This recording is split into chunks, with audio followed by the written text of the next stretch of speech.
Hey everybody, I'm Marie. I am the Everyday Mother, bringing you a mother mythbuster for the day. So this is one of my favorite myths that I have been learning to break free of still. This is one that still holds me captive a little bit. So the myth is that our children were sent to us so that we could be their teachers, right? Now, I don't know if you're already thinking in your head, hey, I know where she's going with this, or if you're thinking, I don't understand. Isn't that exactly what our primary purpose as mothers is? The primary purpose for our children being sent to us is not necessarily for us to teach them. It's for them to teach us. Have you ever thought of that? Have you ever taken the time to really fully comprehend what that means? That these children have come to teach us, not the other way around. Now, granted, our children are not going to be able to teach us how to balance our checkbooks or how to drive a car. Thank goodness for that. There is definitely a give and take. But I think as a mother, I often forget it's a give and take, and I just give. I just give all of my energy. I just give all of my time. I give all of the advice. I give all of the commands and directions, and I'm always pushing so much off onto them. And I rarely take the time to consider the fact that they are here to teach me. I still get held captive by this all the time. I still get this confused, thinking, I have to be in control. I have to be teaching them at all moments. I have to be getting the lists of motherhood stuck in my head. You know, all of these responsibilities I have to teach them. And there are a lot of things I have to teach them. I am not going to disagree with that. There are a lot of things that as a mother I am responsible for. But I forget to allow them to be my teacher sometimes too. I forget to have that relationship with them. When I stop and look at things like that, it no longer becomes about whether or not I'm good enough as a mother when they are acting a certain way. When I look at motherhood this way, it becomes more of a, what is it that I am not learning from them that they know I'm not getting? Because they're showing up in this way. They are crying and screaming, and they know there is something I'm not getting. What is it that they are trying to teach me in this moment? When I look at it in that way, what am I learning from this moment when they are crying and screaming, from this trial? What am I learning from this moment? What is it that I'm supposed to be getting? What are they trying to teach me? What are they here to teach me in this moment? And when I look at it like that, instead of looking at it as my kids are crying, I failed. I'm not good enough. I should just quit and give up and run away or run to my room or yell at them or whatever, in whatever way that I normally would have showed up before in some form of quitting. And look at it now as not I'm not good enough, but as they're trying to teach me something right now. This is a moment for me to learn from them. What a difference it would make if every time our kids were throwing a fit, instead of trying to control them and stop them and feel insecure about ourselves because our kids aren't behaving exactly the way we want them to, if we were able to instead flip that around and go, this is a learning moment for me. What can I learn from them right now? What a difference that would make, wouldn't it? The stress and the guilt, have to do this, and this, would melt away. And as we connected with them to figure out what it is we're supposed to be learning, their stress would diminish as well. Now, there are times when I have not done this, and I know I've not done it, and I have showed up in my shadow in such an embarrassing way. In fact, I did it the other day, and I was so mad at myself afterwards because I'm like, isn't this exactly what I'm trying to break free of? Isn't this exactly what I've been fighting against? And I thought I had made some progress, and so that's what made it even harder for me. My 6-year-old had a huge, huge fit, and I completely broke and showed up in my shadow and, embarrassingly enough, lost it. I mean, I was screaming at this poor little kid who was screaming back at me, looking like, I mean, really, have you ever had those moments where your kids look like a little demon? In my mind, I was just trying to snap him out of this demon mode.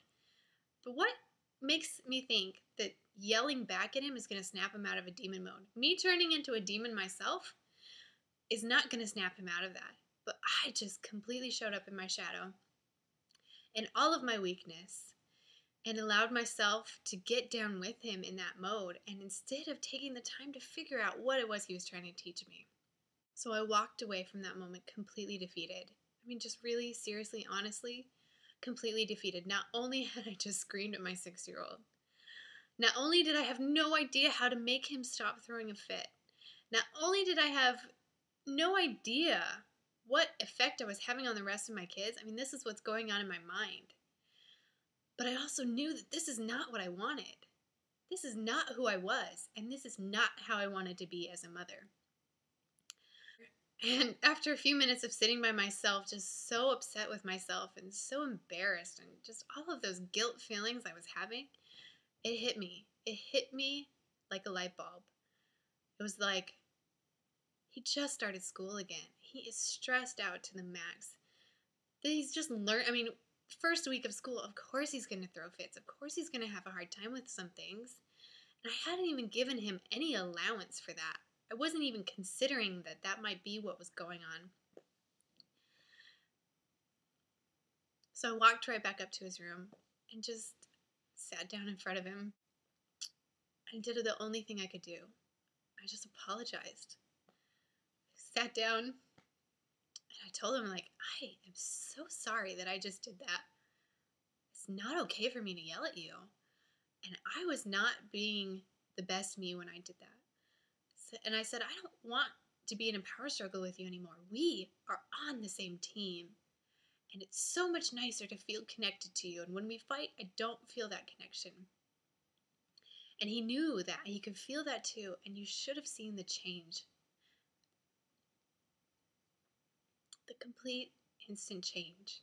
It was like that demon melted away into this beautiful little angel. The beautiful little angel child I knew was in there somewhere. I was trying so desperately to get out in all the wrong ways. And in that moment, he taught me that I am not the teacher, that he is. That by allowing myself to be on his team, instead of placing myself higher than him, but to be on his team, that this completely beautiful creature that I had been wanting and trying to get out of him would be able to appear on its own. He taught me about the peace that comes from being the person I want to be, from showing up in my light.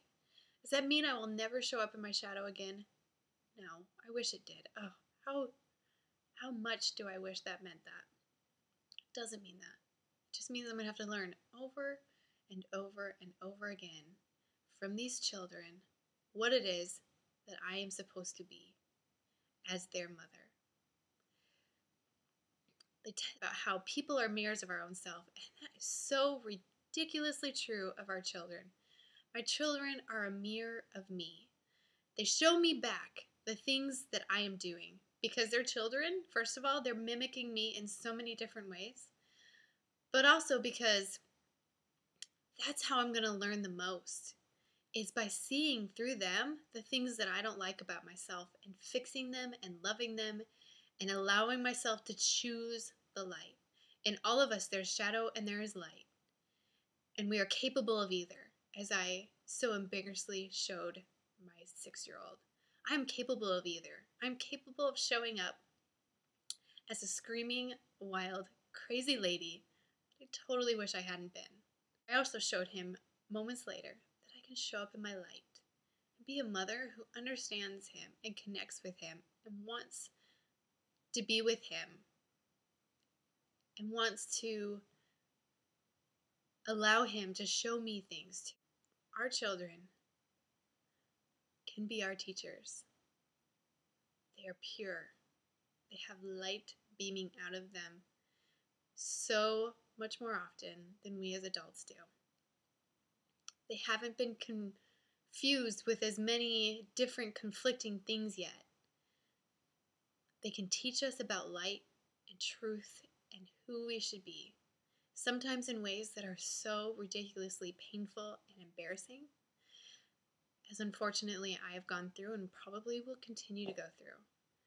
But they also teach us in moments when you're laying next to them and they say something that just makes so much sense, something of truth that you have forgotten, that they have not forgotten yet.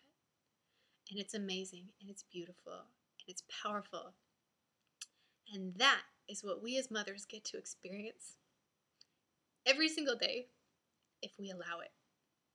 If we allow ourselves to break through of these myths and let go of some of the guilt and confusion that is holding us back and allow ourselves to see the light that these children are showing us.